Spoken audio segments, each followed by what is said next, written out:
Let me tell you that suicidal people don't want to die by suicide. They believe they have to. There's a categorical difference. Kevin Hines speaks from a place of deeply painful personal experience. 10 years ago, Hines came very close to killing himself, leaping off the Golden Gate Bridge.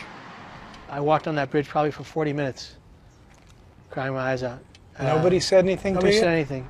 19 years old at the time and suffering from a bipolar disorder, Kevin started to hallucinate. Hallucinations telling me when I got to this bridge, jump now, die now, you must die, you're a horrible person, jump now. Any discussion about preventing suicide should begin right here in San Francisco. More than 1,300 people have killed themselves by leaping off the Golden Gate Bridge since 1937, when the bridge opened. On average, that's 1 every 3 weeks for the last 73 years, which makes the Golden Gate Bridge the most popular place in the world to commit suicide. The millisecond I hit free fall, the second my hands left the rail, my legs left the rail, I said, I don't want to die. What have I just done? What have I just done? God, please save me. He hit the water at 75 miles an hour, crushing several of his vertebrae. But instead of joining those 1,300 people who jumped and died, Kevin Hines joined another club, one of about 30 known to have jumped and lived. Of those people that have survived, 19 have come forward and said that the second they jumped, they didn't want to die. Of course, the bridge most of us heard about this past week was New York's George Washington Bridge, where Tyler Clementi, a Rutgers University freshman and promising musician, jumped to his death. A secretly recorded video of Clementi in bed with another man had been posted online.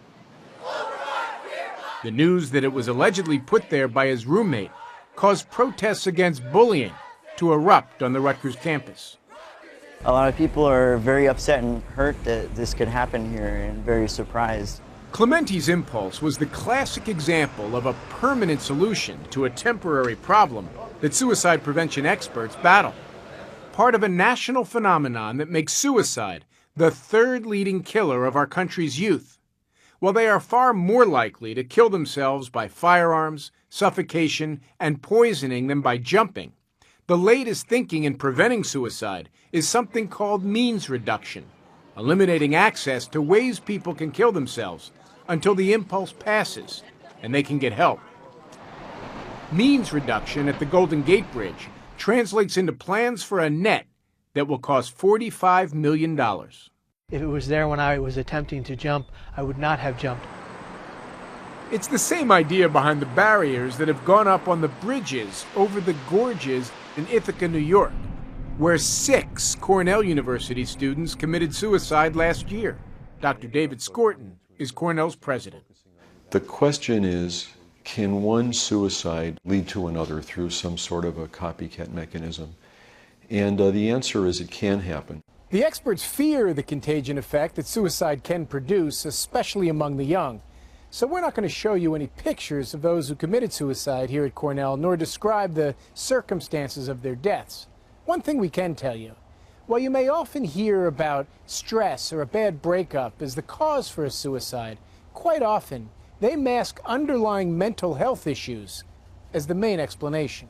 We have to get used to the idea that it's okay to raise our hand and say, I'm struggling. Good morning. What do you have here? I'm Dave Skorton. I'm the president of the university. Oh, you are? Skorton, a physician for 36 years as well as a university president, feels the most important way to prevent suicides is to take away the stigma of seeking mental health care. I'm going to tell you, Jim, there was a part of my life where I had struggles and I had counseling, and it turned me around and changed my life and blazed the trail for a successful career for me. So it's a very, very important thing to get past that stigma. Just a few weeks ago at Cornell, the freshmen moved onto a campus where the professors, grad students, and resident advisors have been getting intensive training on the telltale signs of trouble. This is called the Notice and Respond, Assisting Students in Distress program. Complete with a video made with students from Cornell's theater department. I'm so far behind on my work. There's your class, and then I have a paper and in another class and a big exam on Friday. Catherine Thrasher Carroll is the university's mental health promotion coordinator. We hope that you feel some sense of responsibility that as members of a community that we want to watch out for each other. We really want to take care of each other. The impulse often comes even earlier than college. In 2009, nearly 14% of U.S. high school students, that's almost 1 out of 7, reported they seriously considered attempting to kill themselves.